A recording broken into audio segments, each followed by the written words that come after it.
basically religion and greed have a history of being extremely closely tied to each other.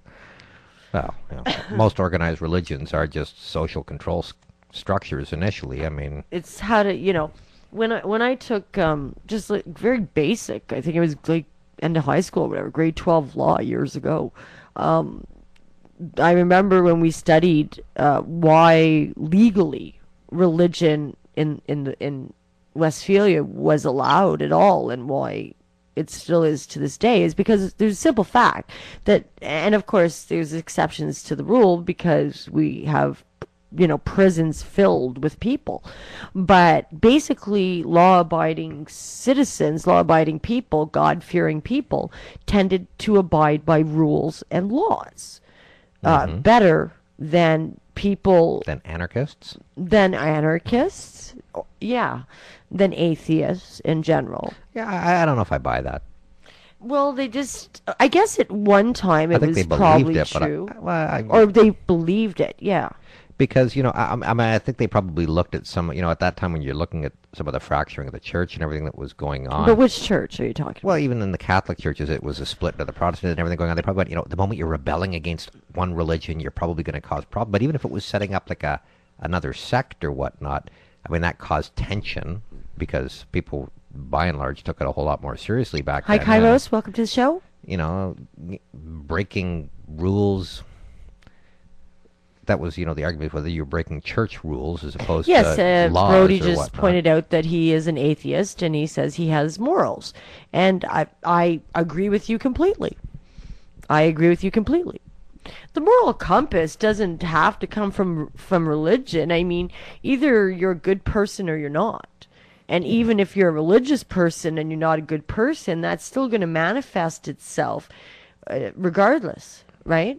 You know what I'm saying? I think there's good people and bad people, and whether that's something that goes wrong in the brain as they're being brought up or whatever, or that's environmental, that something extremely traumatic has happened to a person or whatever, or just hasn't been brought up in a good environment, then yeah, that I don't care if they're religious or no, they're probably going to be a bit of a whack job. But absolutely, atheists have morals. Yeah, to think otherwise would be incredulously stupid. I think it comes down, I mean, your moral compass, by and large, is really tightly linked to the amount of empathy you have, because what it really comes down to is doing unto others as they would ask you to do to them. I mean, it's not even do unto others as you would have done to yourself. There's atheists with and without morals, and there's religious people with and without morals. Yeah. I mean, look at the mob, right? The mob goes out 6 days a week and kills people and deals drugs and prostitutes women and what they don't do. And then every Sunday or Saturday, whatever, they go to church. And confess. And go do it again next week. Give it to a flunky to do all 8,000 Hail Marys for what I did this week. Yeah. A couple of Hail Marys and you're out of there. Can I tape that once and put it on a loop? Can I sample that? Come on, I got to be able to sample that. It's the only way I'm getting through the day. But yeah, no, I mean, it really is. It's empathy. By and large, morals, it really is. I mean, if you are going to treat people as they wish you to treat them, then most people will view you as a moral person. Yes. Yes. Because it's not even treat people as you would. Everybody judges. Yeah. I mean, like, I don't judge, like, per se. To me, somebody of character is somebody who keeps their word, that what they say matches up what they do, that their actions also correspond with what they say, that they're not hypocrites, that they're not thieves, and that they're not going to try to hurt me, and that they actually generally give a shit about humankind. Those are people I think have character. Yeah. And not any of those things do I see religion being a necessity to be one of. No, I mean, it may or may not help people learn the lessons to get them there, but there's lots of ways to learn life's lessons. He said, I hate ignorance with a passion. Is that wrong? Is that ironic? I was thinking, is that wrong? Is that ironic? The fact that... where's the irony in that hate is dispassionate? I hate this strong word. Where's the irony? Yeah. I think hate's, you know what bothers me? Or where do you think the irony is in that statement? I think what bothers me is people that are willfully ignorant. I mean, I can accept people not knowing there's things. There's people that are ignorant, and then there's people who are willfully. Yeah, the ones that are, willfully ignorant and proud of it. Yeah, I don't know shit, man, and I still making $8 an hour. Woo! Look at me.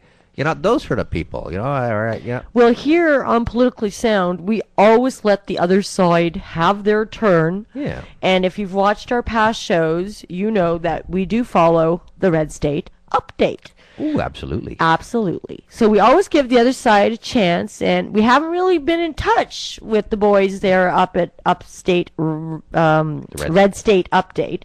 So we thought we'd look in and see when last they recorded a video, what they were doing. I believe this is after Obama won the election. So this is what the boys at Red State Update are doing, apparently, since the election. You want the one just after the win or the one even further along? That one. Well, which one? I couldn't have been setting it up any better for you. Well, they had two after. Yeah, well, figure it out. Hello. Okay, go. What? Hey, that sounds like Canada. What the hell are you doing? Beauty, eh? What the hell? Beauty way to go. Are you talking? Rush. But you don't make any damn sense. You sound like a damn idiot. Hell.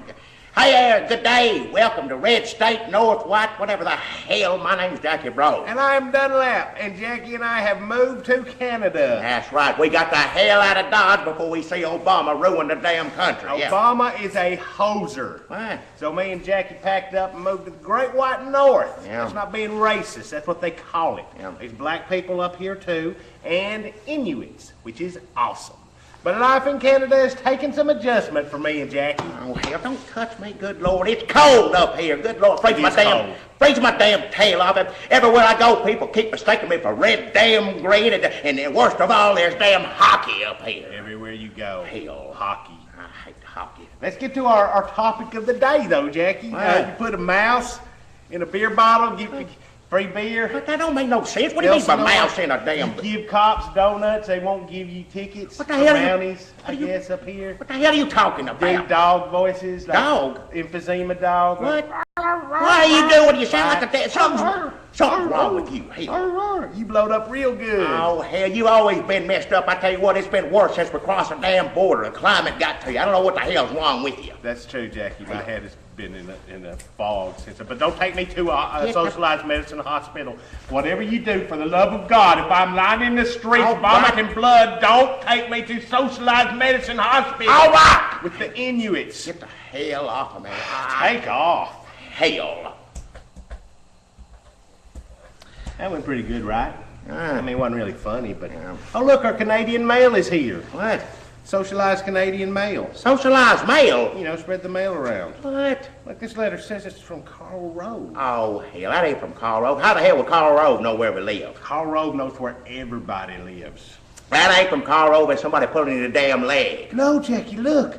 The embossed stationery, the feminine handwriting, the smell of lilacs and hand sweat and a faint whiff of brimstone. Smell it. That is from Carl Rove. Dear Jackie and Dunlap, a doctor friend of mine told me about your website, and while that raises real questions about how much time a man of the healing arts wastes on the internet, I have to say you boys are funny, whether you're trying to be or not. Over. And I'd be honored to help Jackie with his 2012 campaign, but only if Dunlap agrees to be the co-strategist with me. All the best, Carl Rove. Do you hear that? 2012. We can go all the way to the White House with Carl Rove's wind at our backs. Look, I don't want to upset Carl Rove, but I don't know about running for president. Hell, I don't want to step on Sarah Palin's toes. No, sir. Screw that moose-eating bitch. Hey. You didn't see Carl Rove trying to help her out, did you? But he's picked us. It's like we've been singled out by the pudgy finger of God. If it wasn't for Carl Rove, George W. Bush would still be counting hot dog buns at the Astrodome. Good Lord, I don't know how